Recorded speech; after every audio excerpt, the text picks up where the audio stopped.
Welcome. मैं हूँ अल्तायर। तुम्हें पता है, शादी एक ऐसा रिश्ता होता है जो दो लोगों को जोड़ता है। प्यार, भरोसा और एक नया सफर।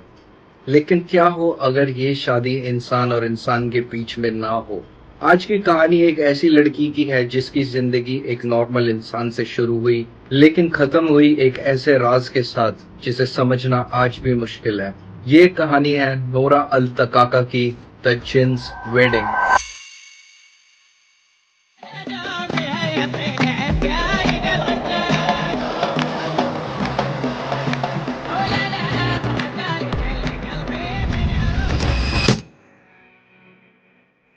नोरा अल तकाका एक कुवैत की परफॉर्मर थी।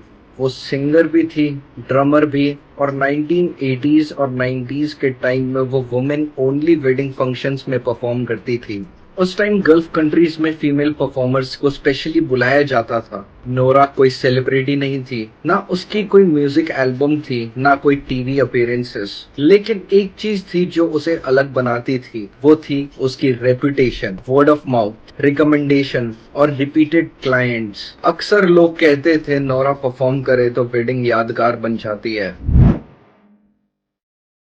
फिर एक दिन नोरा को एक बुकिंग का कॉल आता है, एक हाई प्रोफाइल वेडिंग के लिए इनवाइट। और बात करें लोकेशन की, एक upscale residential area. 1990s Kuwait में ये बिल्कुल भी नॉर्मल बात थी। रिच फैमिलीज अपने प्राइवेट मैंशन में ही वेडिंग होस्ट कराती थी। नोरा और उनका पूरा बैंड ग्रुप रेडी हो जाते हैं और लोकेशन पर पहुंच जाते हैं। जैसे ही वो सब लोकेशन पर पहुंचते हैं, एक अजीब सी फीलिंग आती है उन सभी को। उनमें से किसी ने भी उस एरिया में पहले कभी परफॉर्म करा ही नहीं। घर था लेकिन जाना पहचाना नहीं था।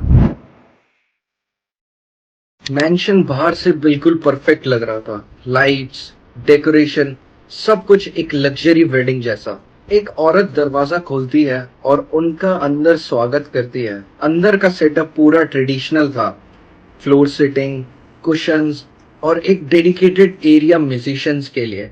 नोरा और उसका बैंड ग्रुप अपना सेटअप लगाते हैं, गेस्ट्स आना शुरू होते हैं और यहाँ से कहानी बदलती है। गल्फ वेडिंग्स में गेस्ट परफॉर्मर को ग्रीट करते हैं चीक किसेस के साथ। एक एक करके बहुत सारी औरतें आती हैं और ग्रीट करने लग जाती हैं। लेकिन नोरा की एक बैंडमेट नोरा को धीरे से कान में बोलती है, उनके गाल बहुत गर्म है। नॉर्मल गर्म नहीं, इतने गर्म जैसे किसी को 105 डिग्री बुखार हो रखा हो। और सिर्फ गर्म ही नहीं, अननेचुरल भी, जैसे शरीर के त्वचा के अंदर कुछ और ही हो।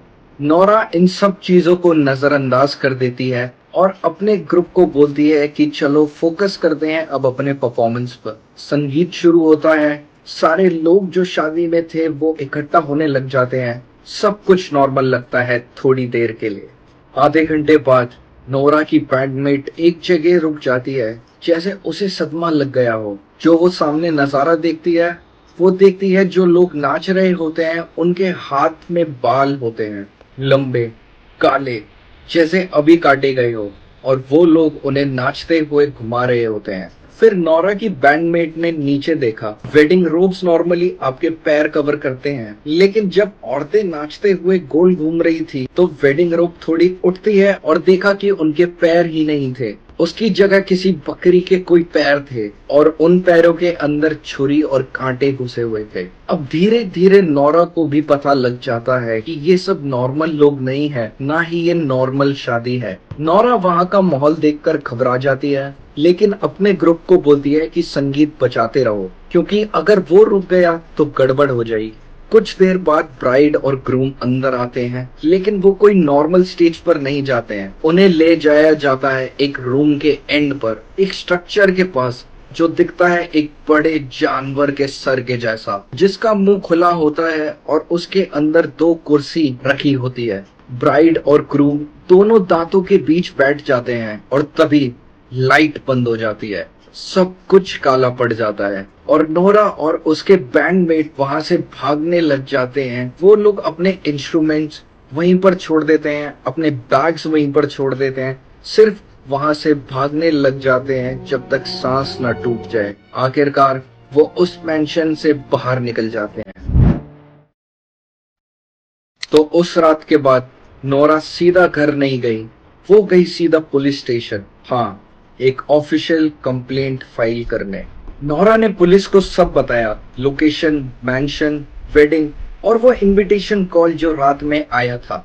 नोरा ने पुलिस स्टेशन में वो लोकेशन दी और एक पुलिस वाले के साथ उसी मेंशन में गई। पर जब उन्होंने वाटर टावर पार करा तो वहां कोई मेंशन था ही नहीं, जिसकी वजह से नोरा के होश उड़ जाते हैं। उसके बाद पुलिस वाला बोलता है कि शायद किसी ने आपके साथ मजाक करा होगा। तब नोरा जवाब देती है कि कल जो हुआ वो मैंने और मेरे ग्रुप ने सब ने महसूस करा था। पर जो पुलिस वाला जवाब देता है वो बोलता है कि आप वेडिंग करते करते थक गई होंगी और कल का बस वो वहम हो।